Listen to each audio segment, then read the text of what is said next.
ദൈവനാമത്തിന് മഹത്വമുണ്ടാകട്ടെ. യെരമ്യ 30:17. ഞാൻ നിനക്ക് വീണ്ടും ആരോഗ്യം നൽകും, നിന്റെ മുറിവുകൾ സുഖപ്പെടുത്തും. കർത്താവേ, മരുന്നോ ലേപന ഔഷധമോ അല്ല, അവിടുത്തെ വചനമാണ് അവരെ സുഖപ്പെടുത്തിയത്. ആരോഗ്യമുള്ളവർക്കല്ല, രോഗികൾക്കാണ് വൈദ്യനെ കൊണ്ട് ആവശ്യം. സാപത്തിൽ രോഗശാന്തി. മറ്റൊരു സാപത്തിൽ അവനൊരു സിനഗോഗിൽ പ്രവേശിച്ച് പഠിപ്പിക്കുകയായിരുന്നു. അവിടെ വലതുകൈ ശോഷിച്ച ഒരുവൻ ഉണ്ടായിരുന്നു. നിയമജ്ഞരും ഫരിസേയരും യേശുവിൽ കുറ്റമാരോപിക്കാൻ പഴുതു നോക്കി. സാപത്തിൽ അവൻ രോഗശാന്തി നൽകുമോ എന്ന് ശ്രദ്ധിച്ചുകൊണ്ടിരുന്നു.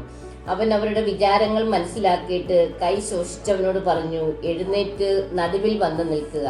അവൻ എഴുന്നേറ്റ് നിന്നു. യേശു അവനോട് പറഞ്ഞു, ഞാൻ നിങ്ങളോട് ചോദിക്കുന്നു, സാപത്തിൽ നന്മ ചെയ്യുന്നതോ തിന്മ ചെയ്യുന്നതോ, ജീവനെ രക്ഷിക്കുന്നതോ നശിപ്പിക്കുന്നതോ ഏതാണ് അനുവദനീയം? അവൻ മനുഷ്യനോട് പറഞ്ഞു, കൈ നീട്ടുക. അവൻ കൈ നീട്ടി, അത് സുഖം പെട്ടു. അവർ രോഷാകുലരായി യേശുവിനോട് എന്താണ് ചെയ്യേണ്ടതെന്ന് പരസ്പരം ആലോചിച്ചു. അവിടെ കൂടിയിരുന്ന എല്ലാവരുടെയും നേരെ നോക്കി അവൻ പറഞ്ഞു, കൈ നീട്ടുക, നീ സൗഖ്യം പ്രാപിക്കുക. ആ മനുഷ്യൻ സുഖം പ്രാപിച്ച് യേശുവിന് നന്ദി പറഞ്ഞു.